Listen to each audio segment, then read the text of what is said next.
అందరూ ఎలా ఉన్నారు? బాగున్నారా? నేనైతే చాలా బాగున్నానండి. అందరూ అడుగుతున్నారు కదా! ఫేస్ వీడియోలు ఎందుకు చేయట్లేదు అని.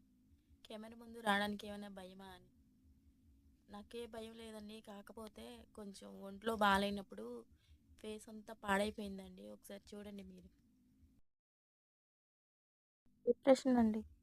డిప్రెషన్ జీవితంలో ప్రతి ఒక్కరికి ఏదో ఒక సమయంలో వస్తుంది. చిన్న, పెద్ద, ఆడ, మగ ఇలా ఎటువంటి భేదం లేకుండా ఎవరికైనా ఈ సమస్య ఉంటుంది. ఒకసారి మానసిక ఒత్తిడి గురయ్యామంటే మనలో మార్పులు ఆటోమేటిక్‌గా వచ్చేస్తూ ఉంటాయండి. కోపం, నిరాశ, నిరుత్సాహం, ఆందోళన, చెప్పలేనంత బాధ ఇలా ఇవే మన డిప్రెషన్‌కి తక్కువ చేసి మాట్లాడిన ఏదో కోల్పోయినట్టు ఏదో బాధ, నచ్చింది దొరకకపోయినా, అనుకున్నది అవ్వకపోయినా ఇందులోంచి బయటికి రావడం చాలా కష్టం అండి బాబు. నేను ఎలా అయితే బయటకొచ్చేసాను గానీ, మీరు మాత్రం అలా అవ్వకండి దయచేసి.